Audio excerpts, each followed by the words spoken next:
Oui, bonjour. Bonjour. Vous avez une question précise, hein. Je viens de l'évoquer, donc vous avez vécu un burn-out il y a 1 an et demi, vous suivez une thérapie. Si je comprends, vous avez des petites améliorations, c'est ça? Oui, mais c'est très léger. Comme je disais à votre collaboratrice, j'ai l'impression que c'est plus moi qui me suis adapté à mes angoisses, on va dire, à mon burn-out, que vraiment des vraies améliorations, quoi. Et donc, c'est une sorte de petit bric et de broc. Entre quelques témestas, je prends quand même des médicaments pour me calmer parce que c'était parfois très fort. Et alors j'essaie un peu de changer ma vie, mais c'est pas évident. Et je suis une thérapie.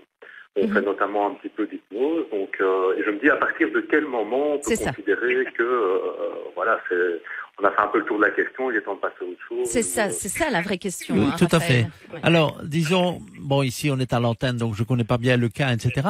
Mais quand moi j'ai des gens qui ont un burn-out, donc ce sont des résultats concrets, observables dans la vie de tous les jours. Alors la personne, elle sent qu'elle est en train d'évoluer. Il faut savoir que dans le cas de burn-out, ce n'est pas évident en fait. Hein, donc ça va prendre des séances. Je veux dire, c'est quand même une thérapie.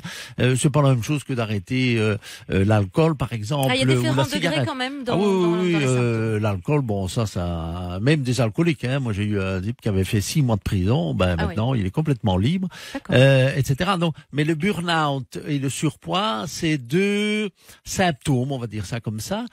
Ça va être un peu plus long.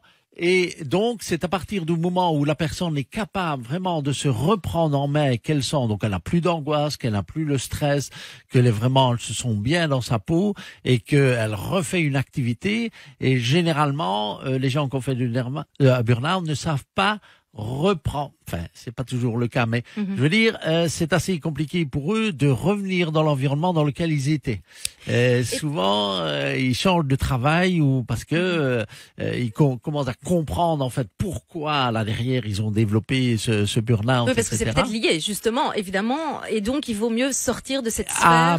C'est-à-dire que bon, il y a des fois que c'est pas possible, donc à ce moment-là, on fait le travail pour que elles, reprennent leur liberté par rapport à dépression et autres qui se font au niveau du travail, mais régulièrement j'ai des gens qui changent complètement en fait de direction parce qu'ils disent c'est plus possible, je ne saurais pas retourner en fait dans cet environnement-là, il est trop toxique en fait. Et très rapidement, Raphaël, vous êtes resté dans le même environnement? Non, je l'ai quitté à partir du moment où j'ai eu des symptômes tels que c'était plus possible de continuer. Le souci, c'est que j'avais des charges familiales assez lourdes aussi, et je pense pas que ce soit lié qu'à seulement au boulot, mais c'est un ensemble de choses qui fait que et en amont, je dirais aussi peut-être parfois des petits coups de moins bien, de dépression qui fatiguent parce qu'on se force à se faire les choses, et puis quand on finit par trop forcer à faire les choses, voilà.